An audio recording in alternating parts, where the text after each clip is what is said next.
Salam gaderli dinleyiciler. Merkez Aziýanyň meselelerine başlanyp taýýarlanýan hepdelik mejlis atly ýürüýte gepleşigimiziň nowbatdaky sanyna hoş geldiňiz. Pragadaky studioda siz bilen men Muhammed Tahir. Täjikistanyň mekdeplerinde we ýokary okuw jaýlarynda ýurdun prezidentiniň ýürediýän siýasatyny taryplamak boýunça düzme bäsleşikler geçirilýär. Prezident Emomali Rahmany ýakynda milletiň lideri diýen lakam hem berildi. Ol özüniň bolsa onuň Ali Hazreti Jynap prezident diýilip atlandyrylmagyny görýär. Täjikistanyň deputatlarynyň biri ony bagtyň çıragy diýip hem atlandyrypdy. Täjikistanda prezidentin şahsiýet kültüniň barhamy ujayan döwri ýurtda rejime garşy çykýanlar türmelere basylýar. Garaşsyz habar serişleri bolsa barha kysylýar. Meclisin şu günkü sanynda biz Täjikistan şeýle-de onuň türkmen ýolbaşçylaryndan görelde alýany meňzeýän prezidenti Emomali Rahmanyň şahsiýet kültü barada gürüň ederiz. Täjikistanda häzirki bolup geçýän zatlaryň sebäpleri näme? Ve onun nähili mümkin netijeler bolup biler. Öňümüzdäki yarım sagatyň dowamında bu sorallaryň töwereginde keledi. Meclisin bugünkü temasyny maslahatlaşmak üçin gepleşigimize Exeter Üniversitetiniň Täjikistan boýunça ilmi işgäri Edward Lemany, Human Rights Watch guramasının Merkez Aziýa boýunça derňewçisi Steve Swerdlowny, Azatlyk radiosynyň Merkez Aziýa meselelerine bagşlanan Kışlak Owazy blogunyň redaktory Bruce Panier çağırdyk.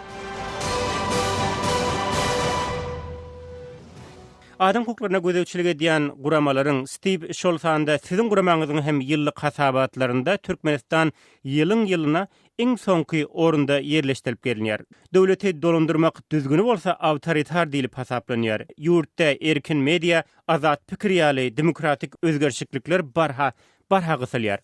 Emma Merkez Aziýa sebätindäki bolup geçýän soňky özgerşikliklerden çen tutsaň ýokardaky ýagdaýlar dogrusunda Türkmenistana regionda täze bir bäsleş dörenemeňizler. Ol hem Täjikistan. Bugün biz Täjikistandaky barha mewjudan şahsiýet kültü we onuň ýurda ilata ýetirýän täsirler barada pikir alşarys. Gelin ilk başta soňky döwür Täjikistanda bolup geçen käbir oňaýsyz özgerşikliklere gysgaça nazar edelim. Edward, siz bilen başlaýyn. I think we're seeing two developments. I think on the one hand, last year we saw an unprecedented crackdown on the opposition. We saw the region's only faith-based. Men iki ýagdaýy aýratynyň tap geçesim gelýär. Birinjiden geçen ýyl Täjikistanyň opozisiýa wekillerine garşy entek görülüp eşdilmedik derejede basyş edildi. Ýurtda opozisiýadaky ýeketek partiýa Islam Galkynç partiýasy gadaňan edildi. 200-den hem aşa agzalary tutsak edildi. Gurama hem terrorçuluk guramasy diýilip ýylan edildi. Gara syýasy opozisiýa we medpuat azatlygyna güýçlü basyş boldy. İkinciden geçen ýylyň aýagynda prezident Rahmany milletiň lider diýip ikrar etmek boýunça konstitusiýa degişli düzüldüşleri girizmek teklip edildi. Bu Rahmanyň ýurtdaky islenlik kanunundan üstün boljakdygyny aňladýar. Konstitusiýa giriziljek bolýan başga bir düzedişe göre Rahmanyň özüne bir zat bolan halatyny onuň ornuny oglunyň Rüssem Emomali'niň tutup bilmek üçin mümkinçilikler döreýär. Netijede Täjikistanda bir tarapdan opozisiýa wekilleri ýok edilýär, beýleki tarapdan onuň häkimiýetini ilerletmek uğruna kanuny ütgeşmeler geçirilýär. Rahman's grip on power on the other hand. Hawa sizin hem agzap geçen ýagdaýlaryňyzy Türkmenistanyň misalynda hem görse bolýar. Ýurtda prezidenti taryplap aýdymdyr goşgular düzülýär, onuň şanyna kitaplar ýazylýar. Ilat köpçüligi şol sanda çağılar hem mejburi ýagdaýda ony alkyşlamak üçin dürli dabaralara gatnaşdyrylýar. Burus egerde bu iki ýurdy deňeşdirmeli bolsa, prezidenti mahabatlandyrmak meselesinde bu iki ýurdun arasynda nähili meňzeşlikler we aýratynlyklar gözeýlip başlady.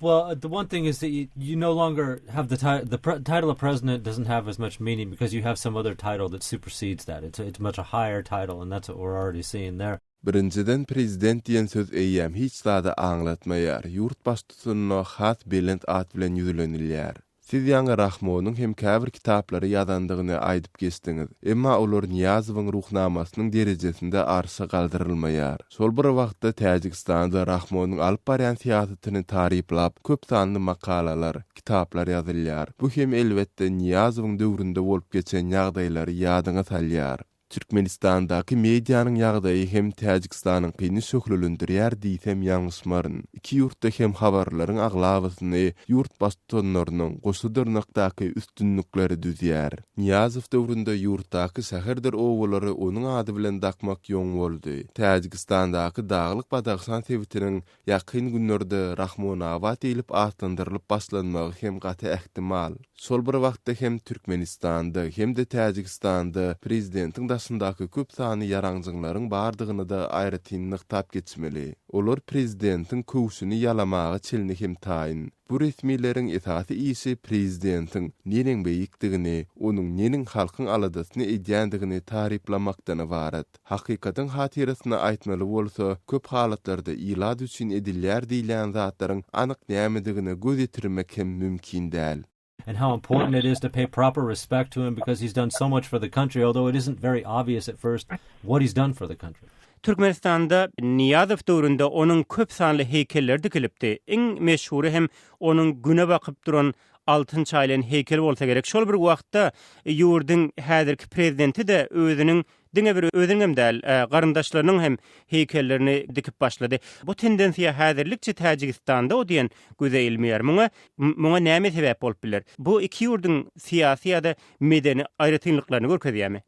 No, I think it's all egotism. Otherwise, unless you want to go way back to the Yok, men muny egoizm bilen baglanşdyrýaryn. Eger de Ruslardan hem öňkü döwür küýsenilýän bolsa, onda howa. Haçanda bir emir ýa-da han täzelenende destine juma namazynda okulýan hutbalarda täze lideriň ady tutulýardy. Ýurtda onuň şekli bilen täze teňgeller batylýardy. Howa bu hem häzirki Merkezi Aziýadan, has köp Orta Asyr Merkezi Aziýadan habar berýär. medieval Central Asia than it is of contemporary Central Asia. Steve, siz ýakynda Täjikistan barada hasabat ýeredip onda demokratiýanyň adam hukuklarynyň depelenmegi ýaly ýagdaýlary gozgap geçdiňiz.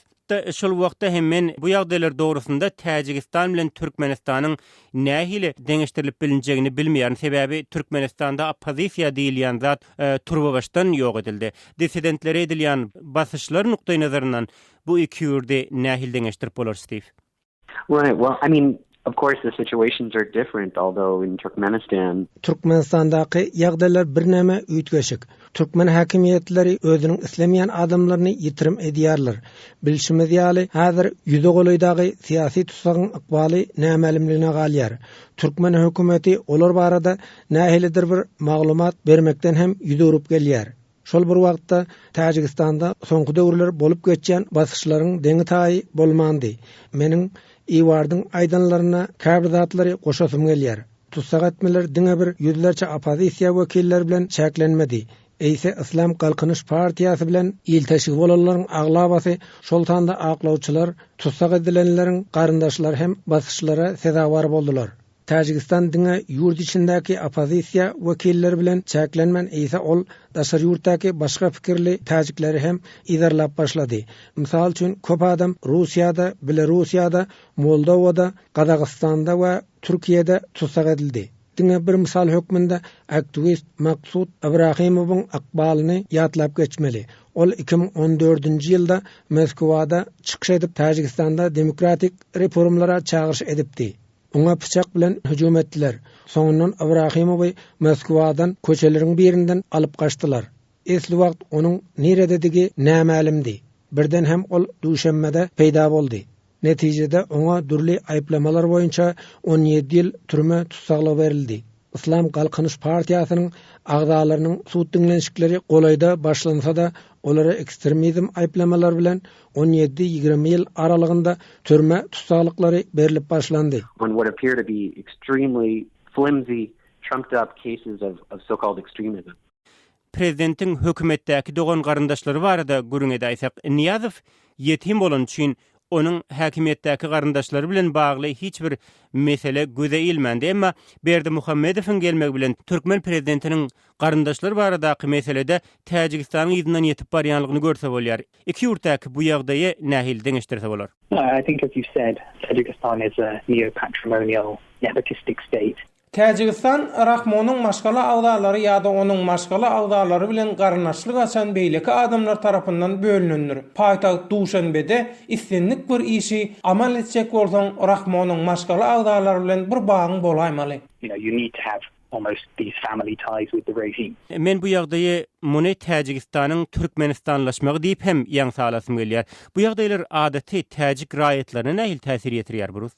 Well, more and more, the whole country is centered around all the activities in the countries are centered around the president. I mean, he's Yurtdaky ähli zatlar prezidentin dasynda jemlenip başlandy. Türkmenistan barada aýdylandy. Türkmenler özlerini bir millet hökmünde görýärler we yurtda ýylatyň arasynda uly bir bölünsük ýok. Emma Täjikistan bu meselede düýbünden başga bir yurt. Täjikistanyň demirazygy gün ortasyndan çürt ketip tapawutlanýar. Yurdun gündoğry hem beýlik sebitlere garanyňda ütgeşik. Eger bir adam ähli girdici çeşmelerini öz hatabyna geçirip başlasa, munyň juda we juda howply netijeleri bolmagy mümkin. Türkmenistan bilen Täjikistanyň arasyndaky ýeni bir uly tapawut şundany barat. Ýagny Niýazow häkimiýetiniň başynda yurdun hakyky lideridir. Onuň häkimiýeti dolandyrmak tejribeti bardy. Netijede hem ol Kremliň Rus resmiýetleri tarapyndan bu wezipe goýuldy. Rahmon bolsa düýbünden başga bir adam. Ol bu wezipe ýarym harbylar tarapyndan goýulupdy. Harbylar wagty ýelinde biz onu kürsüsinden düşüreriz diýip saklasalar da netijede Rahmonyň özü olaryň ýoguna ýandy. Rahmon özüniň liderlik häsiýeti üçin dälde gaýtam tertini gowşuklygy üçin prezident edilip goýulupdy.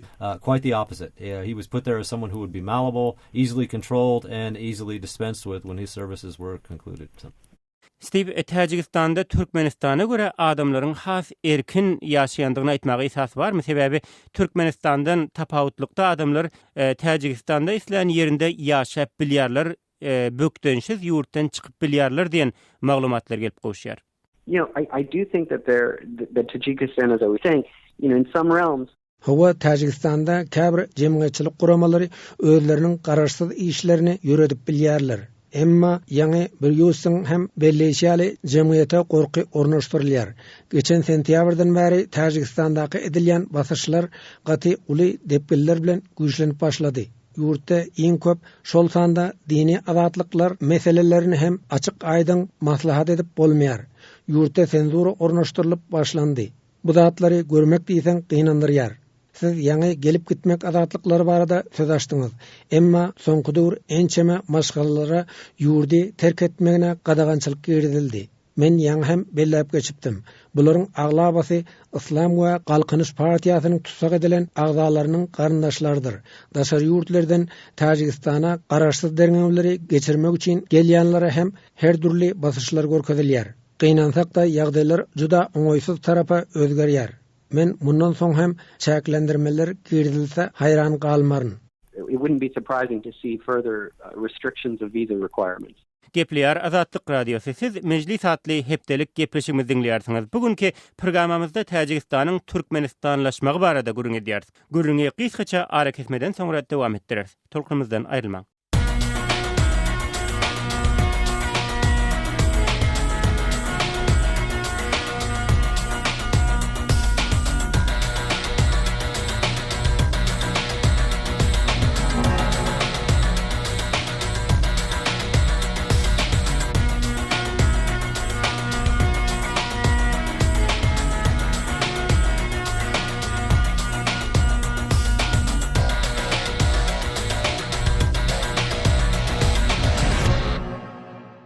Meclise gaýtadan hoş geldiňiz.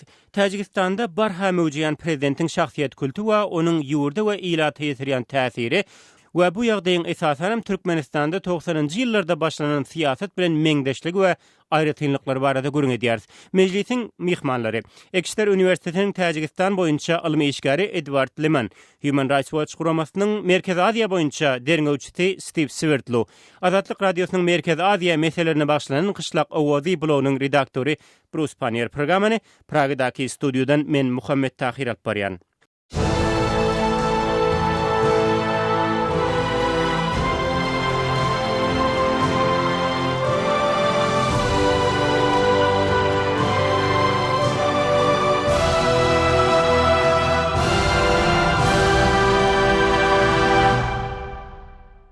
İhtiyar güç diýseň, ýurtda prezident Rahmana küç diýjek bary bir ýok taýrin. Şeýle ýagdaýda ol näme sebäpden häzirki ugry saýlap aldy, Edward? I think it's a difficult question to answer. Muňa jogap bermek kyn düşämese, men pikirimçe Rahmon bulary elimden gelýär etjek diýen düşünjeden uralyp edýän bolarmy mümkin. Oku ulgamynda Rahmon asudalyň tarapyna çykyş edýär diýip okuwçylaryň we talyplaryň aňyny ütgedýärler. Rahmon ýurtdaky adam hukuklarynyň ýagdaýy sebäpli daşardanam köp basyşyň edilmeýändigini görüp özüniň bu hereketlerini haýs ýaýwanlanýan bolmagy mümkin. So he feels secure in his position. Can I just jump in and say I agree completely with that? I would second all of Edward's points and say that I think, you know, Rahmon also looks around the neighborhood. Mening hem goşşakladym bar. Men Edwardyň aýdyp geçenleri bilen doly ýalaşýaryn. Rahmon öz goňşularyna seredip öwrenen bolmagy hem mümkin. Sebäbi Özbek prezidenti Kerimow, Kazak prezidenti Nazarbayev hem belli bir derejede şu ýoly saýlap alypdylar. Tajikistanyň dini inançlara garşy 2009-njy we 2011-nji ýyllarda girden gadagançylyklary öz çeşmesini Özbekistanyň bu ugurdaky kanunçylygynyň alyp gaýdýar. Edwardyň hem aýdyşýaly Rahmon ýurtdaky bolup geçen zatlar üçin günbataryň hem uly basyş etmeýändigini gördi. Rahmon and others in the region are hearing very loud and clear. Men intekem öz sorama jogap alyp bilmedim. Ýan gaýdyşmaýaly. Onsuzam Tajikistandaky ähli häkimiýet Rahmonyň elindedi. Ol ýurtda islen zadyny edip bilýär, emma häzirki basyşlaryň germeniň artmagyna näme sebäp boldy burus? Well, certainly the first reason is because his term. Birinciden onuň konstitusiýada belirlenen prezidentlik möhleti gutorup barýar. Ol munyň öňüne almak üçin nähildir bir çäreler görjek bolýar. Häkimet başyndaky resmiýetleriň öz eden işleri üçin jogapkärçilige çekilmek mümkinçilikleri gaty uly. Sol sebäpden olar häkimetde boldugundan köp saklanjak bolýarlar. Bu vasa varmasa olaryň suwda çekildiği ikuçsuzdur. Ýöne, näme üçin edil häzirki pursat diýen sorag ýene ortağa çykýar. Geçen ýyl Tajikistanyň ýaraşyk lalasynyň 18-nji ýyl dönümi bellendi. Häzirki rejimiň saklanyp galmagynyň esasy sebäpleriniň biri hem raýatlaryň belli bir bölüginiň bu lalasyň sebäplerini bolan ursy unutmagydyr. Muňa üçin häzirki wagt içinde hökümet Islam Galkynyş Partiýasy bilen gowy gatnaşyklary saklaýardy. Emma bolup geçen zatlary bilmeýän täze nesliniň ýetişmegi bilen Rahmonyň häzirki hereketleri üçin ýol açyldy. Stay in. So it might be significant that we passed an 18-year anniversary. Emma ähli zat Rahmonyň isleýişi özgerjege meňzemýär. Meselem ýurduň içindäki käbir toparlar bolýan zatlara garşylyk görkezip başladylar. Ýadyňyzda bolsa geçen ýyl Goranmak ministeriniň ornmasary eline ýarag alyp çykypdy. Howpsuzlyk güýçleriniň ýokary derejeli işgärlerinden biri hem ýurdy terk edip Siriýadaky Islam döwleti toparına goşuldy geçen ýyl. Bu ýagdaýlar nazara alynsa, biz ýurtda dartgynlygyň täze bir tapgyrynyň başlanlygyny aýdyp bilersmi? He's running a risk with this. There are, as I said, not everyone has forgot about the Civil War, and that includes people that were fighting against his government. Owa, elbetde. Ol muny etmek bilen uly töwekkülçiligi girýär. Grazdançylyk ursun hakydaty entek ähli kişiniň ýadyndan çykmady. Ol maskala agdalaryny häkimete getirmek bilen, batyşlary güýçlendirmek bilen gaty uly töwekkülçilig edýär. He is running a risk, and things could go very, very badly very quickly. Not to mention also some free advertising for extremist groups, you know, that look to, you know, Rahmon's decimation of the IRPT, a moderate Islamist voice. Bu hareketleriň her türlü ekstremistik toparlaryň bähbidine hem nagtamaldyr. Ekstremistler Islam we Galkynyş Partiýasy ýaly aram musulmanlara edilýän basyşlary ähli musulmanlara garşy alınıp barylýan bir çäre hökmünde häsiýetlendirip bilerler.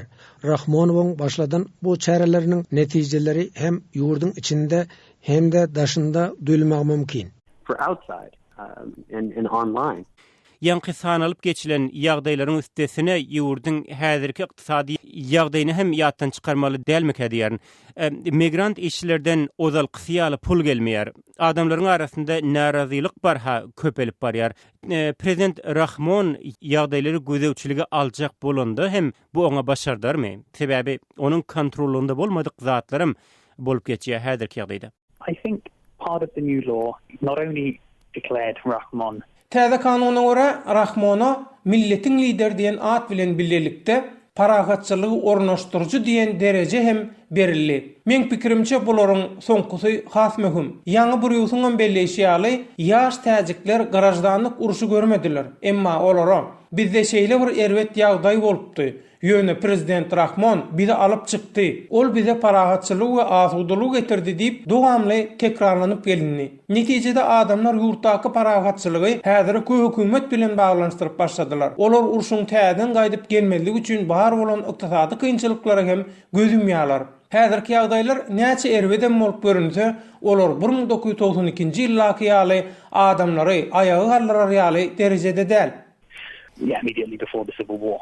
Bruce, siz bu arada näme diýersiniz? I just wanted to jump with one comment that it's going to depend. A lot depends on how they're going to spin this as far as the economic crisis. Now in Turkmenistan, for instance, we've seen they have such media control. Bu ýurtdaky ykdysady krizisin neneňse özgerjekdigine bagly bolar. Türkmen mediasy ýurtdaky maliýe çökünligini, hökümetiň daxylynyň ýokdugyny, oňa dünýädäki ýagdaýlaryň sebäp bolýandygyny izle tekrarlaýar. Eger de Tajikistanda oppozisiýa garasyz media bolan bolsa, olar häzirki ykdysady krizise hökümetiň sebäpkärdigini öňe sürerdiler. Emma Tajik hökümetiniň basyşlaryndan soň häzir maglumatyň esasy çeşmesi döwlet mediasy bolup galdy. Indi Tajik mediasy hem edil türkmenler ýaly ykdysady krizis bize bagly bolmadyk ýagdaýlar sebäpli ýüze çykdy. Eger de biziň hökümetimiz öňden görüjülükli çäreleri geçirmedik bolsa, ýagdaýlar has hem yaramaz bolardy diýip ilata maglumat ýetirip baslar. Policies of our government would be a lot worse than it is. Steve, siziň pikiriňizçe Rahmon ýurtdaky bar bolan durnuklulygy saklamak üçin nähili çärelere baş goşmaly? Right. Just that, one other observation on that I just want to mention is that I think Rahmon... Menin pikirimçe Rahmon ýurtdaky ykdysady krizisi halkara partnerler bilen gepleşikleri hem ulanar. Rahmonowyň ýurtdaky durnuklulygy saklamak üçin edip biljek işler barada aýdylanda ol üstüne alan halkara borçlaryna ıgrarly bolmaly. Konstitusiýanyň halk üçin işlemegini gazanmaly. Men ýaş Tajik hünärmenleriniň, telekeçileriniň, gyrjdan jemgyýetleriniň aktivliginiň ýurdy durnukly ýagdaýda saklap biljekdigine inanýaryn. Bu ýaşlara özlerini yetişdirmek üçin mümkinçilikleri döredilmeli. Emma muny amal etmek üçin Tajik hökümeti öz alyp barýan siýasatyny üýtgetmeli bolar. Üstesine de muňa günmataryň basyş etmek gerek. Tajikistan has to live up to the basic rules of the international system. Steve Severtlu, Adam Hukuklaryny goraýjy Human Rights Watch guramasynyň Merkezi Aziýa boýunça derňewçisi mejlise gatnaşyp beren maglumatlaryňyz üçin köp sag bolun. Ekster Üniversitetiniň Tajikistan boýunça ilmi işgäri Edward Liman, Azatlyk Radiosynyň Merkezi Aziýa meselelerine bagşlanan Kışlak Owazy blogynyň redaktory Bruce Panier, siz hem programmamyza gatnaşyp beren maglumatlaryňyz üçin köp sag bolun. Hormatly dinleyijiler, wagt tapyp mejlisi dinleýäniňiz üçin size hem minnetdar. Egerde bu gepleşigi ýeni bir gezek dinlemek ýa programmada öňe sürülen pikirler barada öz garaýşlaryňyzy aýtmakçy bolsaňyz, azathabar.com saýpamyza seýahat ediň. Oňa Türkmenistandan derwede.net arkaly girip bolýar. Şeýle mejlis hatly söhbetimizi Azatlyk Radiosynyň YouTube'daky Azat Online we Facebook'daky Azatlyk Radio satly saýpalarynda hem çap edýär. Gepleşigi şol ýerde hem dinläp, ol barada öz garaýşlaryňyzy hem beýan edip bilersiňiz. Şonlukda men Muhammed Tahir mejlisi şu ýerde jemläp siz bilen hoşlaşýaryn. Yine efir tolkularında duşyançak hoş sağ olun.